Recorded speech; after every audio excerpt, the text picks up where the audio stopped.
difficulty of grasping the essential nature of thinking by observation lies in this: it usually eludes introspection by the time it becomes the focus of attention. Nothing then remains to be inspected but the lifeless abstraction, the corpse of the living thinking. If we look only at this abstraction, we may easily find ourselves compelled to enter into the mysticism of feeling, or perhaps the metaphysics of will, which by contrast appear so full of life. We should then find it strange that anyone should expect to grasp the essence of reality in mere thoughts.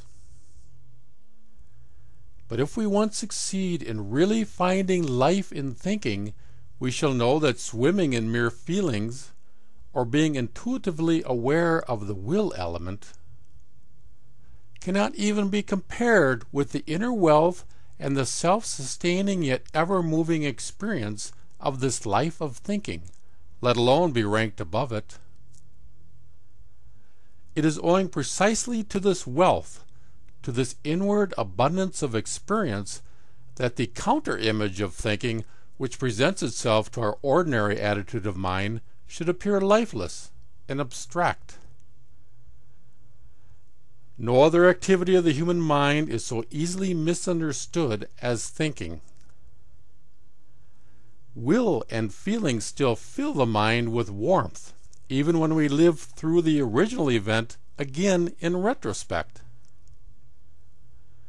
Thinking all too readily leaves us cold in recollection. It is as if the life of the mind has dried out.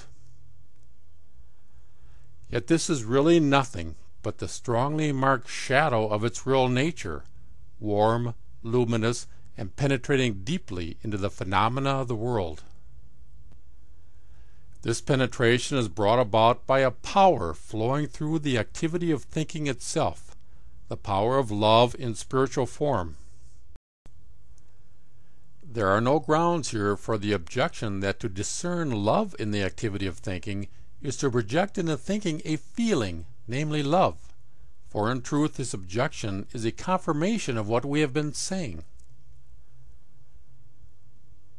If we turn towards thinking in its essence, we find in it both feeling and will, and these in the depths of their reality. If we turn away from thinking towards mere feeling and will, we lose from these their true reality. If we are ready to experience thinking intuitively, we can also do justice to the experience of feeling and of will. But the mysticism of feeling and the metaphysics of will are not able to do justice to the penetration of reality by intuitive thinking. They conclude all too readily that they themselves are rooted in reality, but that the intuitive thinker, devoid of feeling and a stranger to reality, forms out of abstract thoughts a shadowy, chilly picture of the world.